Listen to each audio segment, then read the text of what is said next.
السلام علیکم ناظرین، آج ہم بات کریں گے غزوہ بدر کے بارے میں۔ غزوہ بدر کا پس منظر کیا تھا اور اس جنگ میں کیسے اللہ تعالیٰ نے کافروں کو نیست و نابود کیا اور مسلمانوں کو فتح عطا کی، یہ سب تفصیل سے جانیں گے ہم آج کی اس ویڈیو میں، سو چلتے ہیں ویڈیو کی جانب۔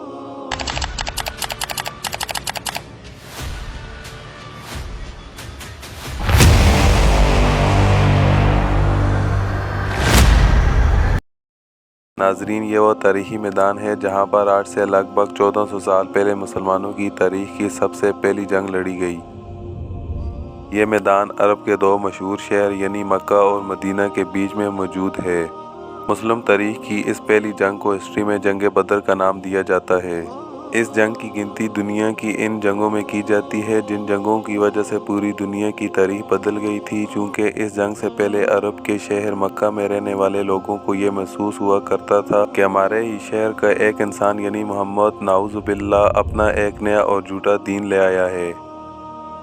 جو ہماری طاقتوں کا مقابلہ نہیں کر سکے گا اور ہمیشہ کے لیے ختم ہو جائے گا۔ لیکن اس جنگ کے بعد مکہ میں رہنے والے لوگوں کا غرور پوری طرح سے ٹوٹ گیا۔ نہ صرف مکہ کے لوگ بلکہ پورے عرب کے وہ سارے لوگ جو ابھی تک مسلمانوں کو ایک چھوٹی اور کمزور سی جماعت سمجھا کرتے تھے، اب وہ لوگ مسلمانوں کو سیریس لینے لگے تھے۔ بھلا کیوں نہ لیتے، کیونکہ اس جنگ میں مسلمانوں کے صرف 313 سپاہی ہونے کے باوجود 1000 سے زیادہ لوگوں کا مقابلہ کیا تھا۔ اب اگر بات کی جائے اس جنگ کے بیک گراؤنڈ کے بارے میں، یعنی اس بارے میں یہ جنگ ہوئی کیوں تھی، تو آپ کو بتاتے چلیں کہ جب تک مسلمان مکہ میں رہتے تھے تب تک ان لوگوں کو سیلف ڈیفینس میں کسی کے اوپر ہاتھ اٹھانے کی اجازت نہیں تھی۔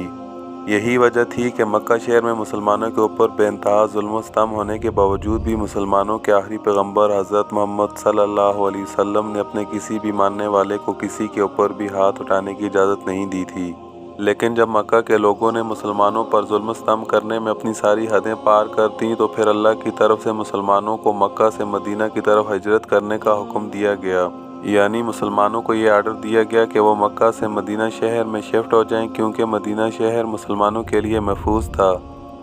لیکن مسلمانوں کے مدینہ میں شفٹ ہو جانے کے بعد بھی مکہ کے لوگوں نے مسلمانوں کا پیچھا نہیں چھوڑا، اور اب ان لوگوں نے آہستہ آہستہ مدینہ میں رہنے والے بڑے بڑے سرداروں کو دھمکی سے بھرے ہوئے خط لکھنا شروع کر دیے، جن خطوں میں یہ لکھا ہوتا تھا کہ تم لوگوں نے ہمارے لوگوں کو پناہ دے رکھی ہے، تمہیں چاہیے کہ تم لوگ جلد از جلد ان لوگوں کو واپس ہمارے پاس بھیج دو، ورنہ ہم لوگ تم لوگوں کے اوپر حملہ کریں گے۔ جس کی وجہ سے مکہ اور مدینہ کے لوگوں کے بیچ چھوٹی چھوٹی جھڑپیں ہو جایا کرتی تھی، کیونکہ دوسری طرف مسلمانوں کو بھی اب اپنے سیلف ڈیفینس کی اجازت مل چکی تھی۔ ان لوگوں کو یہ حکم دے دیا گیا تھا کہ اب وہ لوگ ظلم سہنے کے بجائے ظالم کے ظلم کے خلاف اپنی اپنی تلواریں بلند کریں۔ مکہ شہر کا ایک تجارتی قافلہ ملک شام یعنی آج کے سیریا سے مکہ شہر واپس آ رہا تھا، اور اس قافلے کی سرداری ابو سفیان نام کا ایک ایسا انسان کر رہا تھا جس کو اس دور میں مکہ کے سب سے بڑے سرداروں میں سے ایک سردار مانا جاتا تھا، اور ابو سفیان نے بعد میں اسلام قبول کر لیا تھا اور یہ بھی مسلمان ہو گیا تھا۔ سیریا سے مکہ واپس آنے والے اس قافلے کا راستہ مدینہ شہر کی طرف سے ہو کر گزرتا تھا، جس کی وجہ سے ابو سفیان کو یہ خطرہ لگا کہ ہو سکتا ہے مدینہ کے مسلمان ہم لوگوں کے اوپر حملہ کرتے ہیں، جس کی وجہ سے ابو سفیان نے فوراً ایک خط لکھ کر اپنے شہر مکہ کی طرف روانہ کیا، جس خط میں یہ لکھا ہوا تھا کہ ہمارے قافلے پر مدینہ کے مسلمانوں کے حملے کا خطرہ منڈلا رہا ہے، لہٰذا جتنی جلدی ہو سکے ہماری مدد کے لیے مدینہ پہنچو۔ یہ سنتے ہی مکہ کے سب سے بڑے سردار ابو جہل نے جنگ کی تیاری شروع کر دی اور 1000 کا بڑا لشکر لے کر جو ہتھیاروں سے لیس تھا مدینہ پر چڑھائی کرنے کے ارادے سے نکل پڑا۔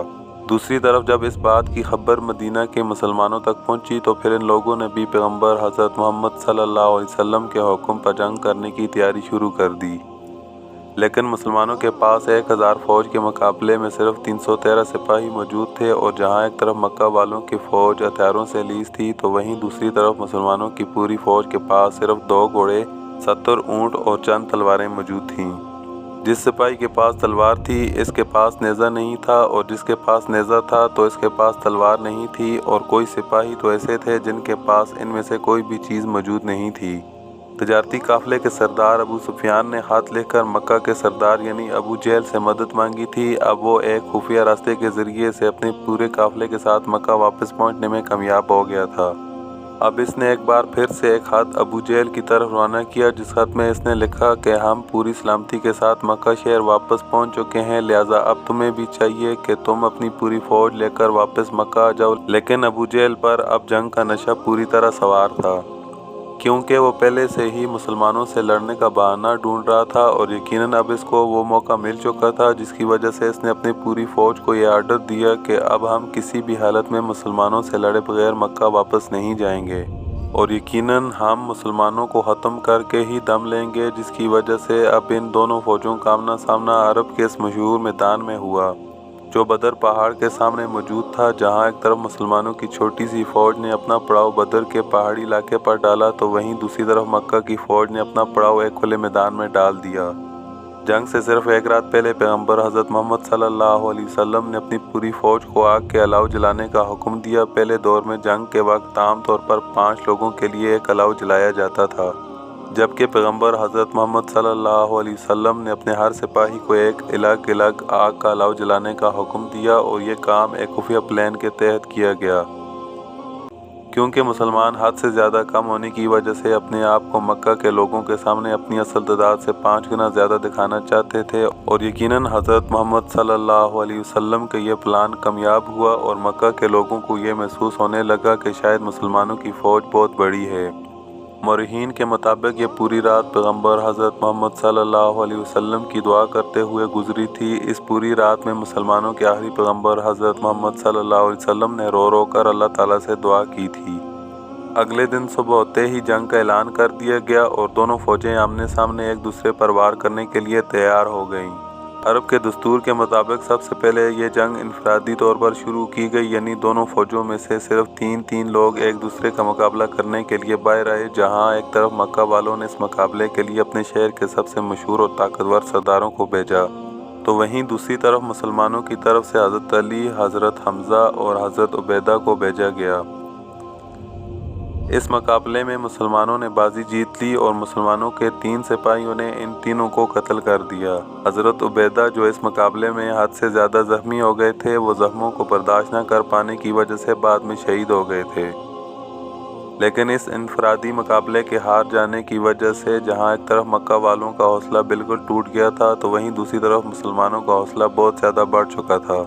جس کی وجہ سے اب عام لڑائی میں مکہ کی ایک بڑی فوج صرف 313 مسلمانوں کا بھی مقابلہ نہیں کر سکی، اور پیٹھ دکھا کر بھاگنے پر مجبور ہو گئی۔ اس جنگ میں مکہ والوں کی طرف سے 70 لوگ مارے گئے، اور 70 کے لگ بھگ لوگوں کو مسلمانوں نے قیدی بنا لیا تھا، جبکہ دوسری طرف 14 مسلمان شہید ہوئے تھے اور کچھ قیدی بنائے گئے۔ مکہ کے لوگوں کو پیغمبر حضرت محمد صلی اللہ علیہ وسلم نے فدیہ لے کر آزاد کر دیا تھا، اور جو لوگ فدیہ دینے کے قابل نہیں تھے، تو ان لوگوں کے سامنے پیغمبر حضرت محمد صلی اللہ علیہ وسلم نے یہ شرط رکھی کہ تم لوگ مدینہ کے 10 بچوں کو لکھنا سکھا دو اور آزاد ہو جاؤ، اور اس طرح سے آہستہ آہستہ سبھی قیدیوں کو آزاد کر دیا گیا تھا۔ ناظرین، یہ جنگ 17 رمضان المبارک 13 مارچ 624 عیسوی کو لڑی گئی تھی۔ امید کرتا ہوں ویڈیو آپ کو پسند آئی ہوگی۔ مزید ایسی ویڈیوز کے لیے ہمارے چینل کو سبسکرائب کریں۔ ملتے ہیں ایک نئے اور انفارمیٹیو ٹاپک کے ساتھ۔ اپنا خیال رکھیے گا۔ والسلام۔